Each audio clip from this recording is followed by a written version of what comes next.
नए साल के मौके पर हिंद मजदूर सभा कार्यालय में समाजवादी मिलन समारोह का आयोजन किया गया, जिसमें मुख्य अतिथि हिंद मजदूर सभा के अध्यक्ष कॉमरेड हरभजन सिंह सिद्धू, राजकुमार जैन अध्यक्ष, मंजू मोहन समाजवादी नेता, महेंद्र शर्मा पूर्व अध्यक्ष हिंद मजदूर सभा, रमाशंकर सिंह पूर्व स्टेट मंत्री, डॉक्टर हरीश खन्ना पूर्व विधायक, अनिल हाकड़े राज्यसभा सांसद और नवनिर्वाचित पार्षद किरण राकेश कुमार व उत्तरी दिल्ली एमसीडी के पूर्व विपक्ष नेता राकेश कुमार ने शिरकत की। इस मौके पर समाजवाद और शिक्षा व बढ़ती बेरोजगारी पर गंभीर चर्चा की गई और सांप्रदायिकता को बढ़ाने वाली राजनीति से बचने पर ध्यान देने के बारे में बात कही।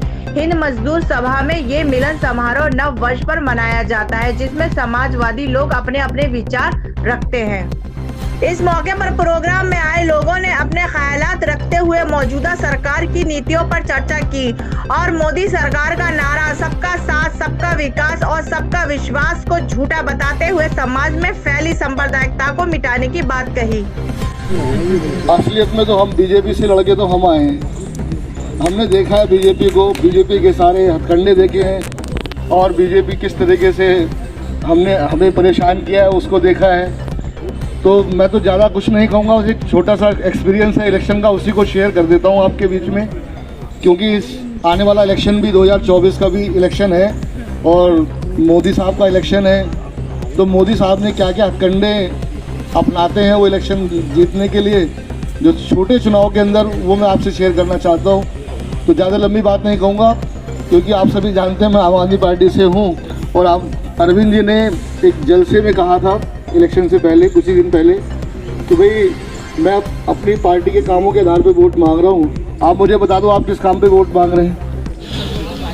अभी दरअसल आज के इस नववर्ष के मिलन में हम लोग एक तरह से एक दूसरे की कुशल क्षेम तो पूछते ही हैं,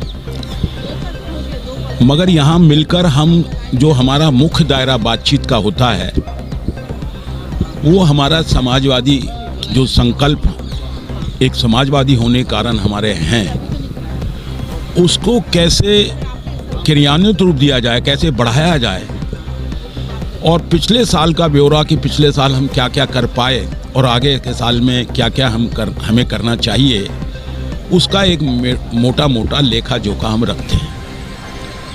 ये हमारे मिलन का मुख्य केंद्र बिंदु है और इसका ये फ़ायदा है कि ये रहता है कि हम अपने मुद्दों से भटकते नहीं, और जब साथी इकट्ठे होते हैं तो कोई ना कोई प्रोग्राम तो बनता ही है। फिर तो सामूहिक रूप से हम लोग फिर अपने उस वैचारिक एजेंडे को लेके सियासत में, राजनीति में, अपने अपने अलग इदारों में, संगठनों के माध्यम से जो वर्ग संगठन हमारे हैं, अब जैसे हिंद मजदूर सभा है, सिद्धू साहब उसके ऑल इंडिया के जनरल सेक्रेटरी हैं। 1 करोड़ से ज़्यादा मेरे जो कामगार लोग हैं, मजदूर लोग हैं, उनकी ये इलेक्टेड मेंबरशिप, मतलब ऐसे नहीं है कि जो सरकार जो चुनाव कराती है मजदूर यूनियनों का, जिनको ऑफिशियली मानते हैं, तो उसके 1 करोड़ सदस्यों के हमारे जनरल सेक्रेटरी सिद्धू साहब हैं। तो जब सभी लोग जुटते हैं तो निश्चित रूप से सालाना कुछ ना कुछ जो हमारे समाजवाद के मुख्य विषय हैं, जो हमारे निशाने हैं, उसको पाने की हम लोग कोशिश करते हैं। अब आज का सबसे बड़ा मुद्दा जो हमारे सामने मोदी राज में आ रहा है,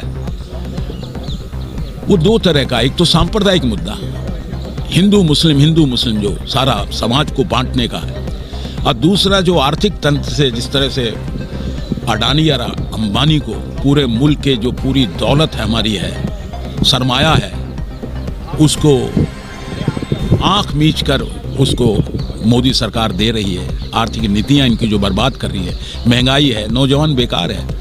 तो इन सब गंभीर मुद्दों पे हम चर्चा भी करते हैं। सर, बात करें समाजवादी महंगाई के मुद्दे, महंगाई लगातार मोदी शासित, जैसे आपने बात की है, मोदी राज में महंगाई बढ़ती जा रही है। महंगाई की बात नहीं की जा रही है, लेकिन सांप्रदायिकता को बढ़ावा दिया जा रहा है, धर्म जाति के नाम पे भिड़ाया जा रहा है। ऐसे हालात में समाजवादी लोग किस तरह अपना पैर जमा पाएंगे, किस तरह समाज की भलाई के लिए काम कर पाएंगे? देखिए साहब, जब कहीं चिंगारी होती है वो लपट का रूप भी लेती है। भले ही वक्ती तौर से हम एक बड़ा उसके अंदर आंदोलन पैदा नहीं कर पाए अभी तक, मगर इसकी सुगबगाहट, इसकी चर्चा, इसका प्रचार वो तो मुसलसल जारी है। आज महंगाई का इशू हर आदमी के दिमाग में चला गया। सांप्रदायिकता के साथ साथ मोदी की जो सांप्रदायिक नीतियां हैं या जो आर्थिक नीतियां हैं, उसका पर्दाफाश तो पूरी तरह से लोगों के बीच में हो रहा है। इसलिए हो रहा है कि जागरूक लोग बोल रहे हैं। आज सारा टेलीविजन, सारे आज इस मंच से क्या पैगाम देना चाहेंगे, संदेश क्या देना चाहेंगे? हमारा संदेश यही है कि अब ये जो 24 में मोदी राज जो सब गुर्बत में डाल रहा है, हिंदुस्तान को बर्बाद कर रहा है, बेच रहा है, सांप्रदायिकता कर रहा है, इससे मुल्क को बचाओ। और इसको बचाने का एक तरीका है सबको इकट्ठा होकर मोदी राज को, उसका खात्मा 24 के अंदर वो दोबारा ना आ जाए, ये आज का सबसे बड़ा एजेंडा है। समारोह का प्रोग्राम किया गया है। प्रोग्राम में कई मुद्दों पर बात की गई है, खास करके महंगाई के मुद्दों को लेकर, समाजवादी लोगों के अस्तित्व को लेकर जो बात की गई है, और जिस तरह माहौल चल रहा है मोदी राज में, जिस तरह सांप्रदायिकता को बढ़ावा दिया जा रहा है, लेकिन महंगाई के मुद्दों पर या रोजगार के मुद्दों पर बात नहीं हो पा रही। क्या कहना चाहिए? देखिए, ये हम हर साल की नव वर्ष में 1 तारीख को एक समाजवादियों का मिलन के तौर पर इसको मनाते हैं, और उसमें जो भी आम देश के नागरिक के हितों के बारे में जो सोचते हैं, बात करते हैं, काम करते हैं, उन सबको न्योता देते हैं कि वो आएँ और बैठें और इस बारे में जो इस वक्त देश के सामने गंभीर समस्याएं हैं उनके ऊपर वो अपने विचार जो हैं वो आदान प्रदान करें, और एक राय पे बनकर सरकार पर दबाव बनाया जाए कि भी इन इश्यूज़ पर जो देश का नागरिक है वो किस लिए त्रस्त है। वो त्रस्त है कि आज बेरोज़गारी जो है ना मुंह फाड़े खड़ी है, हाईएस्ट नंबर है बेरोज़गारी का, और कोरोना की वजह से तो 40 करोड़ की नौकरी चली गई। उनके पास 2 टाइम का खाना नहीं है, उनके बच्चे पढ़ाना, शादियां करनी और मकान बनाने और बच्चों को आगे उन्नत करना, वो तो सपना है उनके लिए। झोंपड़ियों में रह रहे हैं, स्लम में रह रहे हैं, जसलाई के बंधुआ मजदूर काम करते हैं। आज उनको 250 रुपया 300 रुपये से ज़्यादा कोई वेतन देता नहीं है। तो ये को कौन ठीक करेगा? ये सरकार की जिम्मेवारी है। जो इलेक्टेड गवर्नमेंट है, जो आम नागरिक के वोट से चुनी जाती है, ये उसका काम है कि वो 2 हाथ को काम दे, अच्छा काम दे।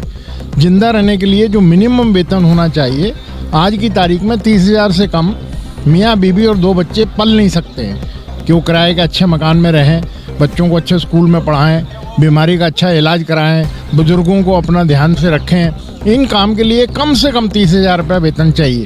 परंतु आज हमारे देश के अंदर इतनी गवर्नमेंट इस बारे में कान में तेल डाल के सोई हुई है, ना तो बेरोज़गारी के बारे में सोच रही है, ना वो महंगाई के बारे में सोच रही है।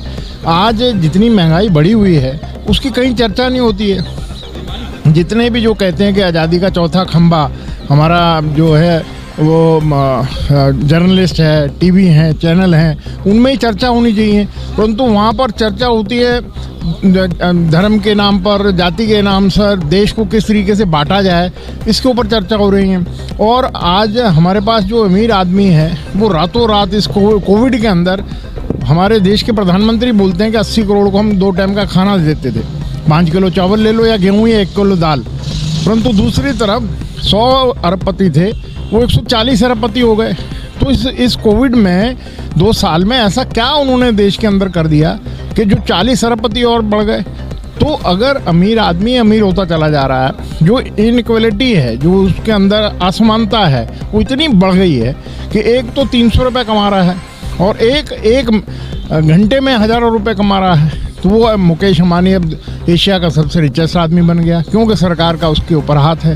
गौतम अडानी अभी दुनिया का दूसरे नंबर का अमीर आदमी बन गया है। तो ये जो अब इलाज कराने को अगर हॉस्पिटल में जाए, आज सरकारी हॉस्पिटलों में डॉक्टर नहीं है, मेडिसिन नहीं है, बेड नहीं है, वहाँ पर आदमी मरने के लिए जाता है। और अगर दूसरे हॉस्पिटल में जाओ तो पहले 1 लाख रुपये जमा कराते हैं। सारा का सारा मेडिकल ट्रीटमेंट बेच दिया है, सारा का सारा एजुकेशन बेच दिया है। आप जो एक नारा देते हैं कि राष्ट्रपति का बच्चा भी उसी स्कूल में पढ़े और मजदूर का बच्चा भी उस स्कूल में, ये सपने हैं ना। सर, जो मोदी सरकार का नारा है, सबका साथ, सबका विकास, सबका विश्वास, वर्तमान में कितना सहमत हैं आप? ये 100% जुमले हैं। ये लोगों को षड्यंत्र करके, बेवकूफ़ बना के, सारे टीवी चैनलों को अपने कब्जे में करके लोगों में भ्रम फैलाया जा रहा है। ये कैसी बात करते हैं सबका साथ सबका विकास? हमारे देश में अगर आज देखा जाए तो मेरे हिसाब से 22 से 25 करोड़ तक मुस्लिम की आबादी है। एक एमपी को टिकट दी है इन्होंने। क्या वो हिंदुस्तानी नहीं है? वो हिंदुस्तान को आज़ाद कराने में उन्होंने कोई कुर्बानी नहीं करी है? उन्होंने फांसी के फंदे नहीं चूमे हैं? तो ये कौन सा साथ है? ये तो झूठ फैला रहे हैं लोगों को, जो ये हिंदू राष्ट्र कर रहे हैं। ये इसको हिंदू राष्ट्र कहते हैं कि लोग बाग 40 करोड़ बेरोजगार हो जाएं। ये हिंदू राष्ट्र 8 साल से देश में राज कर रहे हैं। इसको क्या ये हिंदू राष्ट्र है? अगर नौकरी नहीं दे पा रहे किसी को, महंगाई को कंट्रोल नहीं कर पा रहे हैं, इलाज के लिए हॉस्पिटल नहीं बना पा रहे हैं, बच्चों के लिए स्कूल नहीं बना पा रहे हैं, ये हिंदू राष्ट्र बोलते हैं इसको? हिंदू राष्ट्र का मतलब है कि हर दुआत को काम और अच्छा काम, ताकि वो आप भी पेट पाले और अपने बच्चों का भी पेट पाले। अच्छे स्कूल बनाएं। कौन से स्कूल बना रहे हैं? ये सब शिक्षा बेच दी इन्होंने। तो ये तो टीवी में बोल रहे हैं, हमारे को वहाँ बोलने का मौका नहीं। आम मजदूर वहाँ बोल नहीं सकता है। वहाँ पर वही ला के बैठाते हैं जो सरकार से फ़ायदा ले रहे हैं और सरकार के गुणगान कर रहे हैं। आप जैसा चैनल चलाने वाला वो हमारे से पूछ रहा है क्योंकि आपके पास इतना पैसा नहीं है कि आप एक पूरा राष्ट्रीय चैनल शुरू कर दें।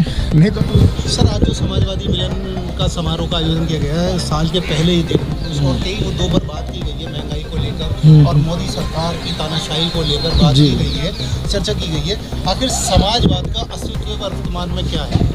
देखिए, समाजवाद का अस्तित्व क्या, समाजवाद ही ज़रूरत है इस देश की। समाजवाद का मतलब है समता मूलक समाज, बराबरी का समाज। आज जो समाज है हमारा वो अमीरी और गरीबी में बटा हुआ है, पूंजीवाद हावी हो गया है। क्योंकि आज अभी जिक्र किया गया है कि शिक्षा कितनी महंगी हो गई है, खाने पीने की वस्तुएं इतनी महंगी हो गई हैं। तो कहने का मतलब सरकारी सिस्टम ही इतना महंगा कर दिया गया है कि आने वाले समय में जो कोई ग्रेजुएशन करना चाहता है, कोई डिग्री लेना चाहता है, तो गरीब का बच्चा नहीं ले पाएगा। जबकि समाजवादियों का सपना था, समाजवाद का मतलब ये होता है कि हर आदमी को बराबरी का मौका मिले, हर एक को शिक्षा का अधिकार एक मौलिक अधिकार है। तो मौलिक अधिकारों में उसके अंदर जो है ना उसको मिलना चाहिए, जो उसका मौलिक अधिकार है उसको मिलना चाहिए। जो हमारी जो ग्रेजुएशन है या डिग्रियां हैं उसके अंदर इतनी महंगी शिक्षा नहीं होनी चाहिए। महंगी शिक्षा का मतलब ही एक अपने आप में असमानता का प्रतीक है और उससे सिर्फ पैसे वालों को मौका मिलेगा, गरीब को मौका कभी नहीं मिल पाएगा। जो लोग आज किसी तरीके से पढ़ गए हैं या डिग्रियां ले ली हैं किसी ने, जो आने वाली जनरेशन है उसके लिए बहुत मुश्किल सवाल है ये। मोदी सरकार जिस तरह दावा करती है सबका साथ सबका विकास, उसको किस नज़र से देखते हैं? वो तो बातें ही करती है ना, काम तो करती नहीं। उन्होंने सबका साथ ना सबका विकास किया ना सबका साथ दिया, विनाश किया है उन्होंने, हर चीज़ का विनाश किया है। कहने के लिए उनके पास कुछ है नहीं, वो सिर्फ हिंदू मुस्लिम करके चुनाव जीत रहे हैं।